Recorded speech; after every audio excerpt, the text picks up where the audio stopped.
Hey, what's up everybody? Welcome back to another animation analysis. Today we have a Genshin Impact one, and this is Star Odyssey. This one has been on the backlog for about a month, and I'm now getting to it, so hopefully there is something to talk about in this one. Usually there is. Genshin's never really failed me in the visuals department, so I guess I'm going to give this a shot and then give it an analysis, and I guess without further ado, let's go!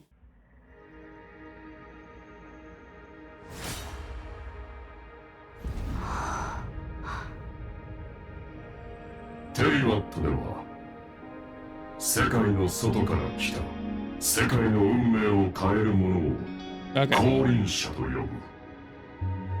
to rewire my brain for Japanese there.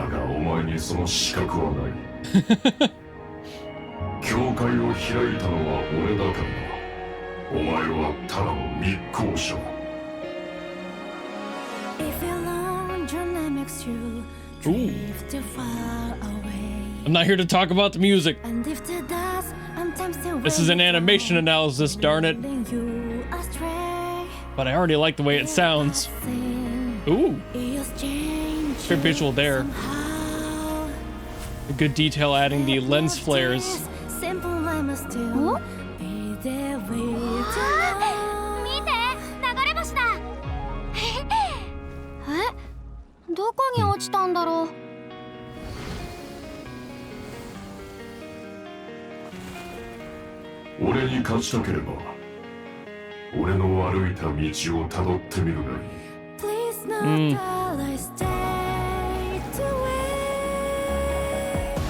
Good detail on the water effects there too. The refraction of the light. Always one of my personal favorites. God, really detailed on that shading there.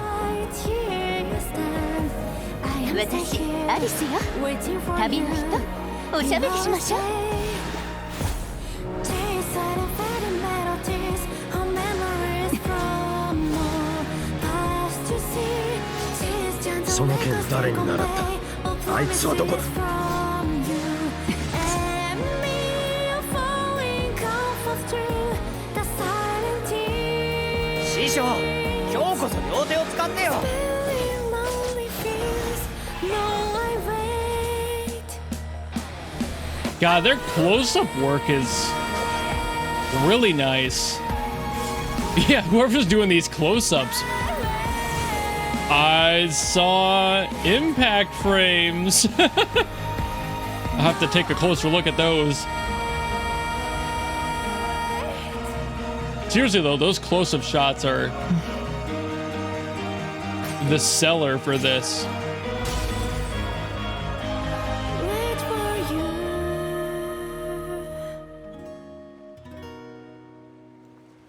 Just the amount of attention on them. Great detailing. Like, like, look at that eye.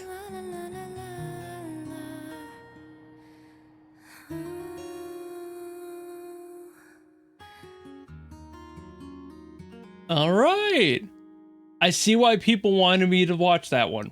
I definitely see it. There's probably going to be a little bit less to talk about in movement because it was mostly just in stills that a lot of the detail work was being done, but that doesn't mean that I don't have stuff to talk about, so I guess we'll get to that section now. We're starting out strong with this shot. When Skirk opens her eye, we get to see it from her point of view, but the way the debris is shaped is also kind of like an eye. You can distinctly make out the sclera, the iris, and a more fragmented pupil, but the imagery is still very clear. This acts as a match shot to her own eye, still reflecting what we just saw, alongside some gorgeous attention to detail. The flecks of light in her iris, the shading difference in the banding, and her pupil is just a really cool look to me in general. I'm not sure if she's based on an animal of some sort, but it's almost cat-like despite her obviously being focused around water. Either way, this whole short has a lot of focus on contrasting colors and lighting. I'm not going to mention every single one of them individually, but many shots throughout this short have a beautiful showing of lens flares and shading that you can really tell the team spent a lot of time getting right. I'm pretty confident that this focus has has something to do with her origin, her personality, or maybe is just surrounded in mystery and contrasts the conventional norm. Playing with lighting and color contrast can signify either or both. The first shot here that legitimately wowed me was this one of her swimming up to the surface. This might have been achieved with a little bit of visual aid during animation, but the fact that it was finished in 2D is still very impressive. Every bubble, every fish, CG previs or not, this is a really nice shot to see completed in 2D. There's a lot of other similarly impressive work in this short, but to me, this was my first hint to expect more than what I was initially. To keep up the theme of contrasting, the beautiful shots were definitely balanced out with a few more simple ones. It's not that they're bad or anything, but we do have a few that are much less intensive, so the animators actually get a chance to go and see their families at some point. This one of Skirk walking towards what I believe is Dragonspine. Sorry, I'm still fairly new here, but it's very barren. That kind of fits the location though. The mausoleum shot is a little bit more awkward as she jumps away though. They use a technique where you have a character and a background moving at different frames per second, which is common in a lot of animation, but what makes it feel a bit clunky is her rotation not quite matching the much smoother 3D camera sweep. As a result of all that movement, the shot suffers just a little bit from a simulated lag of sorts. If the camera didn't rotate in 3D space, this wouldn't have happened, but it makes sense in order to showcase the location. The worst shot though has to be the bamboo forest. This is just a subtle head turn that takes a whopping 5 drawings to complete, including the starting pose, and given how minor it was, it probably got completed by shifting and skewing parts of the original pose's artwork. It's not wrong to do that at all, but it's so efficient that it ends up looking a little bit cheap, especially since the camera movement has some wonky pacing and panning happening. It just kind of slides around and it's like they're hoping that nobody will notice. Luckily that was the worst of it though, as the following montage gives us a lot more eye candy with the sweeping transitions, more detailed shots of her locations, enemies, and her intense eyes. Plus we get a set of impact frames here that I actually didn't think was too important until I went through it frame by frame. You can see here how the initial spark is right where she stood on the last final frame, and we get to see her whole attack in the following couple, as well as a camera swap, a silhouette, and then the reveal of the full shot. I talk about impact frames constantly because I love this sort of subconscious detail that they give us. Purely by breaking a shot down into blobby values and ambiguous shapes, we get a glimpse into what's to come before we even arrive. This pullback shot here is also a really good inclusion. It has the obvious quality of showing the empty landscape and making it clear that she's the reason it looks this way. But it also frames her perfectly, with every leading line drawing us directly to the center frame. Even the cosmic dust in the air is framing her. It's a really simple shot, but it tells us a bunch without ever needing more detail, which in my opinion is one of the best narrative tools available. Show, don't tell. I'm not entirely sure what the glass shattering is meant to signify here.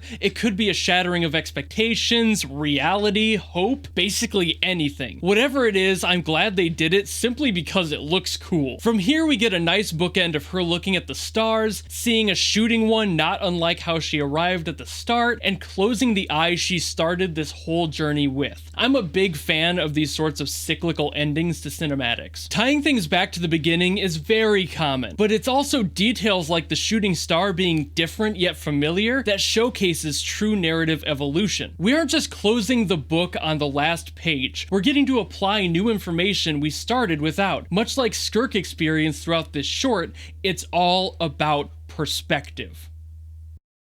And that's basically it. Thank you all so very much for watching. I know this video took a while to come out. I don't know if any of you noticed how long this was coming out, but it's been almost a month and a half. And that's because I wanted to do better this time, but also in that I started thinking of different things I could do. And I'm sure a lot of you might have noticed the additions and changes to the editing style. There's still more changes to come for these. I haven't quite gotten there with like my true vision of what I want these videos to be, but this one is a lot closer to my goal than the last one I did, which I'm still not all that proud of. A lot of people ended up liking it anyway, and thank God they did, but at the same time, it's just I want to be able to push forward more technical breakdowns like I did with this one, not going balls to the wall with it, but adding a little bit more educational value and trying to explain things on a technical level so all of you can apply it to your animations if you're trying to animate at all, or even if you're not, you can look at other works and other animations animations and go, oh, and now I know how they did that because this guy explained it. That sort of thing is kind of what I'm going for. So hopefully you'll like this video and you'll like this sort of approach to it. It's not all that different, but again, it's just a different presentation style as far as like the visuals and graphics go, and a lot of those will be changing for the next few of these videos as I start to like iron out those kinks and really figure out what I want these to look and be. But I'll stop yapping here. Thank you all so very much for watching, and if you have another request for another animation from any series or anything, drop it in the comments below and I'll add it to my short list of things that I have to get to yet, which I have another Genshin one on there. I've got another one from Zenless on there. There's a few that I've got coming, but also if there's just another one you really like and you want me to get to, feel free to drop it down there and I will do my best to add it to the list and get to it eventually. But if you don't want to do any of that and you just want to follow me and support me for more stuff coming in the future, you know how to do all that, and I will see all of you in the next video. Goodbye!